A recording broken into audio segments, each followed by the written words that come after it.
Father God, for these kids. This as Father God, pagpalayo rin po Panginoon ng case official sa kung saan ang ilalagay po nyo para po sa expansion of kingdom, Father God. All praises to you, Father God, and we can pray.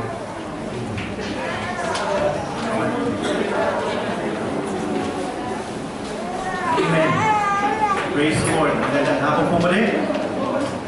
Truly, kami po ay nagpapasalamat for joining with us in celebrating our Khalifa's anniversary. And hindi po natatapos dyan yung special number namin. Kung pwede nga lang sa mga dito sa 7 ng comments. But praise be to God. Praise be to God. Okay, later, after the service, tayo po ay magsama-sama po. Yeah, pwede po tayo mag-inihanda doon sa labas. For the announcements, well, our service next week, tomorrow will be the Ramadan. Right? Ramadan na buwan po natin. So, reminder lang po, let us observe. Ano po yung culture po nila, let us respect. Okay, mag-ingat po. Meron po umiinom dyan ulit sa labas, in front of our Muslim brothers. I-cautious lang po tayo para po tayo mahangat. Okay, mapagpawalan. Okay, our worship will be next week. Will be led by Brother John as a presider. Song leader will be Sister Carol. And there will be a council meeting on June 2, Friday, at the house of our Pastor Convention Center. Okay, that is for the council for June, month of June. Prayer meeting naman po. Ating po prayer meeting will be on Sunday, 7:30 sa Fellowship Center po yan. And be headed by Sister Chris and si Brad Charles po. There's some schedule, conflict of schedules. So, Brad Charles naman po ang devotion po natin. Pastor John is emphasizing Bible studies, and Bible study groups are all existing. Marami po tayo mga G-groups, kung sino pa pong mga walang G-groups, at gusto po umattend ng mga magagandang Bible studies, fellowship, family, kaya po, any of those na suitable sa inyong time, place, pwede po lahat po yan, mga kapatid. Just click on to their contact numbers, contact them, or even approach our pastor or elders as well. Okay? Any other announcements? Pastor? Happy birthday po pala. Sige. Sino pong may mga birthday ngayon? Last week. Last few days.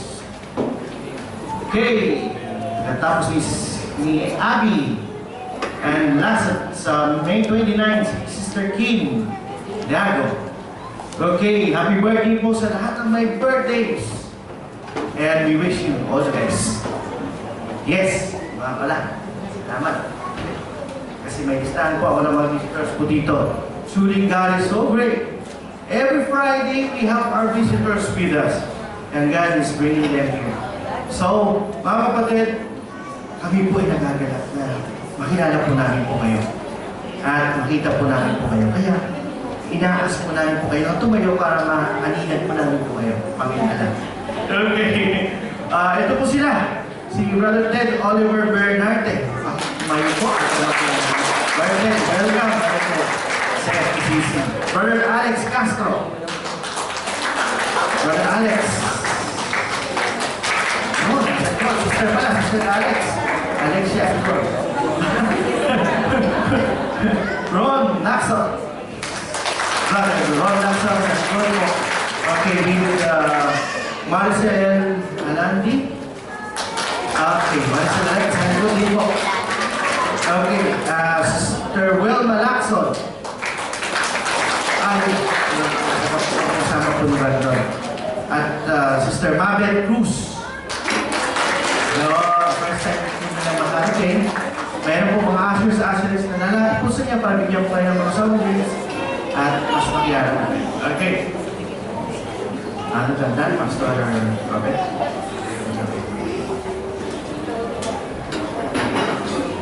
Thank you very much, Brother. Salamat po sa aming Khalifa G group. We'll be praying for them. Ang aming mga Bible study is not just a Bible study but also a family for each one of us who are part of the G groups. Malaking bagay po yan. Yung magkaroon kayo ng pamilya, we'll be able to support you. Lalo sa inyong pagtatrabaho dito sa UAE, sa in particular. For some, alam po nila, naunawain na yung halaga niya. Nakakatuwa at it's a family. I always share yung ginagawa niya sa Marcaria sapagkat may mga sitwasyon doon that some couples are in need of somebody who will take care of their children. Ginagawa rin po yan ng mga G-group, sapagkat sila ay pamilya. Naiiwanan yung anak ko sa mga kapatiran. Malaking bagay po din yan, alam natin yan. So, salamat sa Lord. In fact, mas magaling kaya ka mag-alaga yung nakapag-iwanan kasi lumulusog yung bata. Talagang natututong kumain ng gulay. Nakakatuwa. So, praise the Lord. Salamat sa ating G-group. And at this moment, we're going to pray. But before again, let me remind you, start ng Ramadan. So even our worship time, mga kapatid, will remain the same, but yung ating eating time, we have to observe yung time din ng kanilang pagkain. So, we'll try to observe whether it is proper to just bring our food or we can still wait and eat still after nung huling panahon tapos sa pwede na kumain. Okay, so katulad po na iba, if you can wait, pag hindi nyo kaya manantay, we can give you the food so that you can have something para po madalawin yung pagkain. At this moment, hindi pa ako nag-umpisa, kaya we can still have the fellowship even outside, so habang kumakain. Kaya please just a reminder para po sa mga darating na araw. Mag-ingat din po tayo, painit na ng painit. So yesterday it's 50, I don't know today. Kaya medyo maraming nainita naman. Okay? So, let's continue to pray for our brothers and sisters in the Lord. Again, we would like to, last week, we're not able to say publicly yung ating kapatid, si Kuya Jonathan Espiritu, yung kanyang brother ay pumanaw. It's because of nalunod sa ilog yata. So, but he's back and we have shown our support to them dahil sa pagkawala ng kanyang nakababatang kapatid. So, tuloy ng Panginoon sa strength sa family, sa comfort. And so, we'd like to pray right now para po dun sa mga aalis na. We are praising the Lord for the life ng ating mga kapatid. Ano po? Una ay si Ate Del. Si Ate Del is also going to the Philippines for an annual vacation. Ate Del, pakitaas na yung kamay mo. Okay, nasa labas pala. Naghahanda ng pagkain. Okay?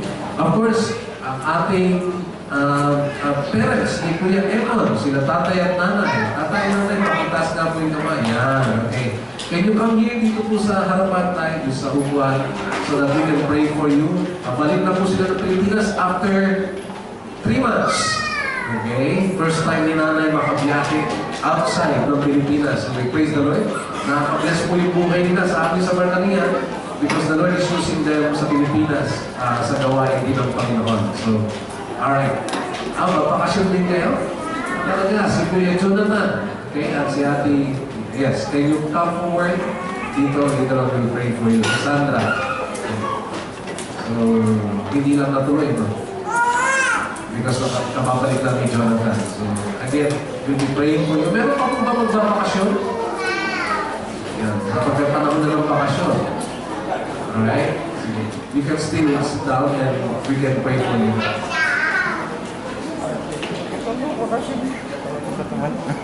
So, meron pa po ba?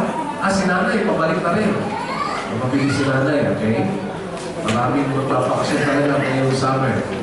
So, we'll be praying for nanay. Jonas nanay. So, sige po. Dito kayo na para may pag-pray natin. Meron pa po ba? Magbiyabiyahe? Okay. Sige. Sit down. Tayo pong lahat ay tumayo. Tayo po'y mananalangin. But before that, let's come to the Lord and again, let's give our worship to Him as we declare that He is indeed our Savior and our Lord. Okay? Let's sing shout to the Lord.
We thank you for the life of the Khalifa G group.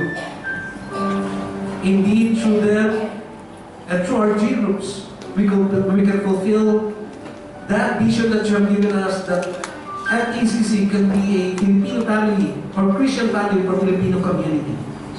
Panginoon, ang nais po namin maramdaman ng bawat isa sa amin at sino mang dadalhin mo sa aming kalagitnaan, that indeed, this church is indeed a family of yours. Na may tuturing po namin, Panginoon, na pwede po namin sabigan, lalo na sa mapanahon, Panginoon, ng pagsubok. Sa mapanahon na kami nangangailangan, that we can have a family that can support us, just like our family in the Philippines. Salamat po sa buhay ng bawat sa kanila na dinala mo sa pamilyang ito, sa Khalifa G Group. Salamat po sa tagapagmula sa buhay ni Kuya yan, i-passion yan. Salamat po for bringing them together, O God. Even in tough times, they were there, and each one of them supporting Panginoon ang bawat isa. Salamat, O Diyos, for allowing them to grow together in Jesus' family. Salamat po, Panginoon, sa kanilang mga buhay. We pray that you're going to bless them continually and use them, O God, to reach out for more souls, Panginoon, that they can bring into your kingdom.